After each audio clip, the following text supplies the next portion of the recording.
Welcome to Unit 3 of the week on Business Process Management Fundamentals. In this unit, we will talk about process discovery.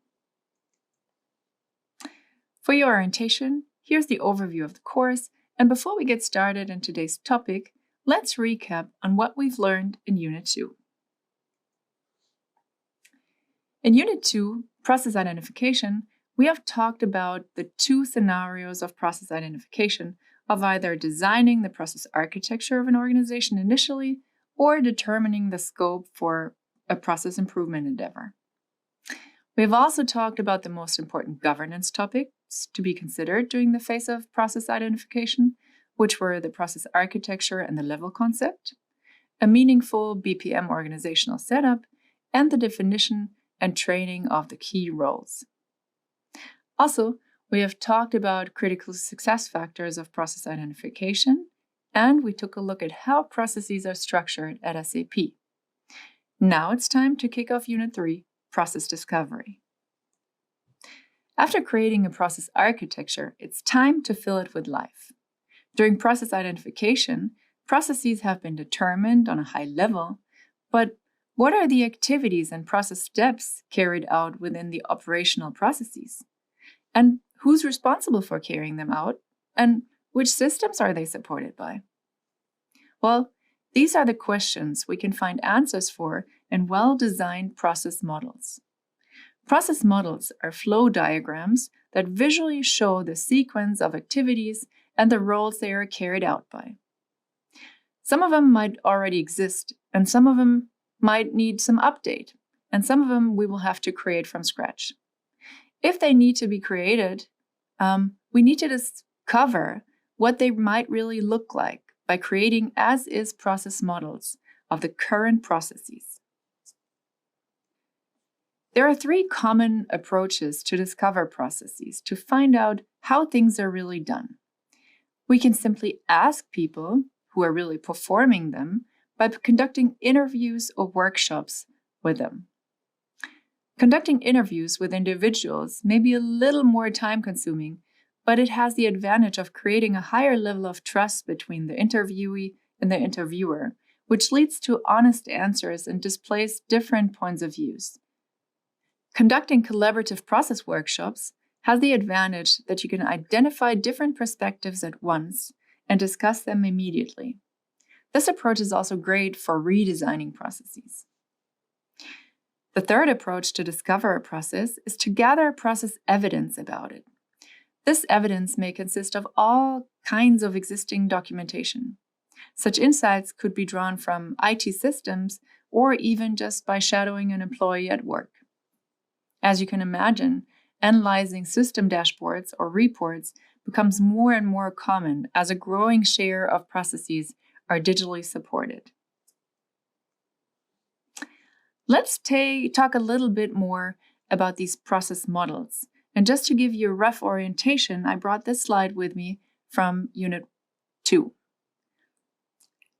I used it to explain the concept of process levels, if you remember. The level we now want to talk about is the bottom level, the BPM diagrams.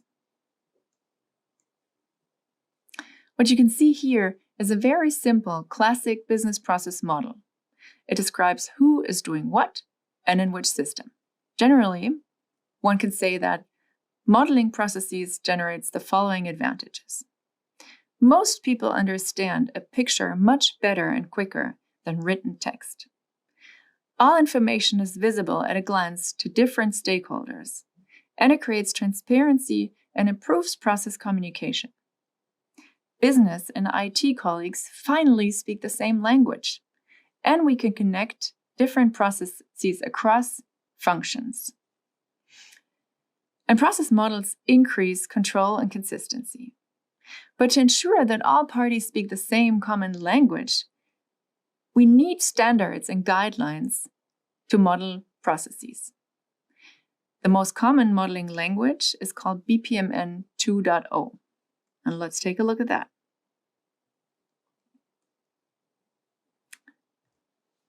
What you can see on the left picture is the complete set of BPMN 2.0, the most common modeling language, and it's used for process modeling.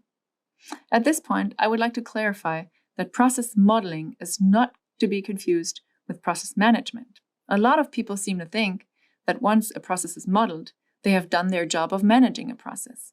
It's absolutely not the case. That's just saying because we have created an organizational chart, we are managing people. Process modeling is an important part of BPM, but a rather small one, really. It creates a basis by representing the process holistically in a precise and consistent manner. It provides a common language for all different stakeholders, such as business analysts, technical developers, and business people, so that they finally know what the other ones talk about. But the full set of BPM 2.0 consists of 64 elements, and I would rather not recommend using all of them.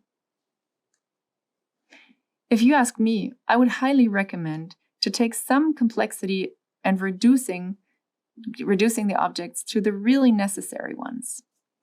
They can be defined in the modeling conventions, for example, or just on a little cheat sheet like you can see here.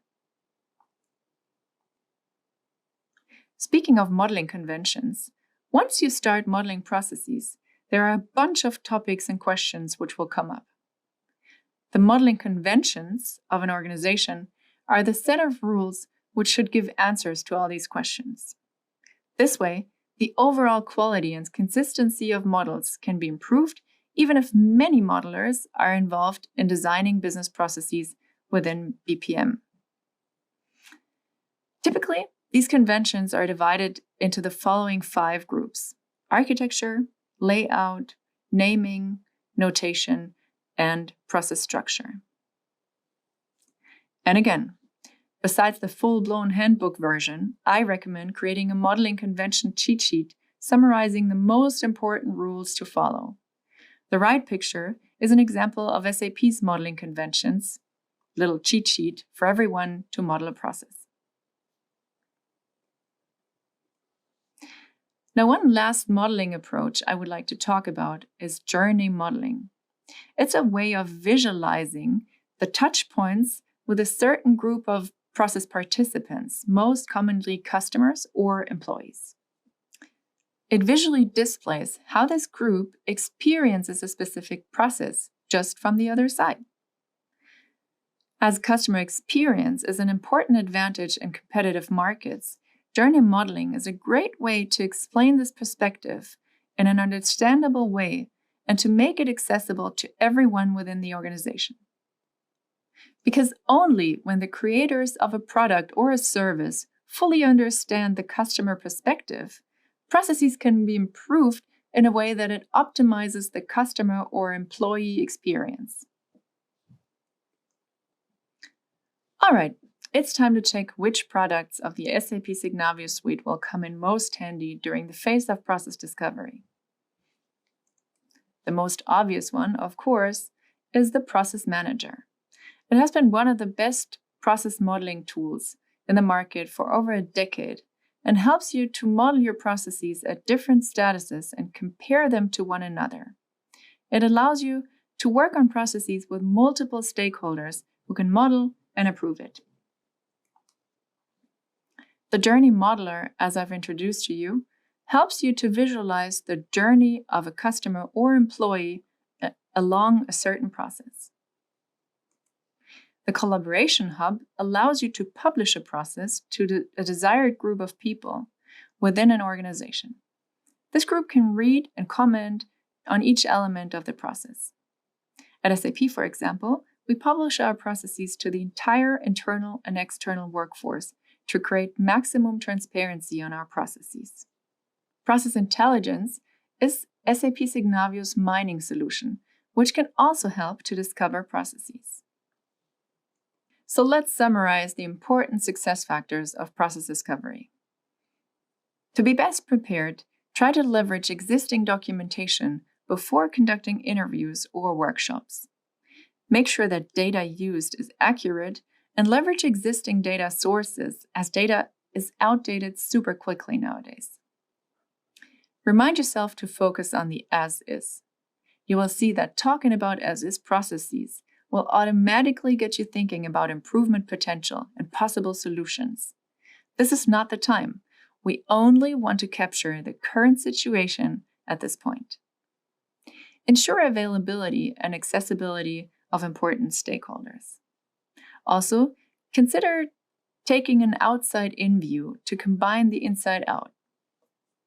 Last but not least, try to verify a common understanding of the as-is process with the most important stakeholders. All right, time to go backstage at SAP and look at what SAP has defined for process discovery. At SAP, we have defined a BPM governance framework called the Golden Standard of Process Excellence. It summarizes the holistic 4D process modeling approach, a set of standards and guidelines, and the concept of process performance and continuous improvement. Now, as most of the other elements of the Golden Standard are somewhat self-explanatory, I would like to spend a little more time on the 4D modeling methodology.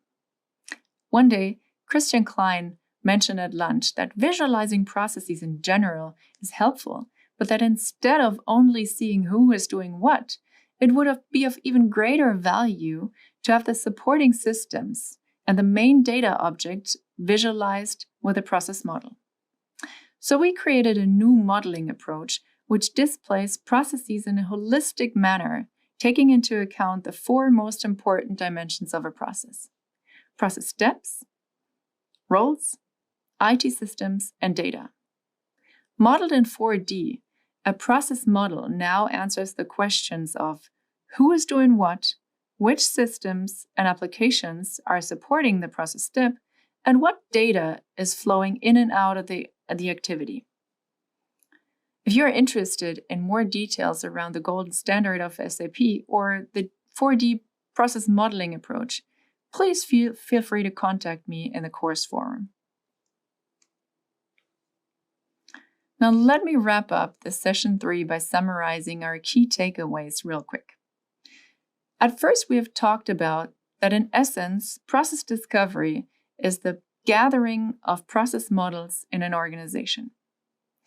Then we covered the most common approaches to discover processes: performing interviews, workshops, and the collection of evidence. We then talked about process modeling and what the most important governance topics are in this phase.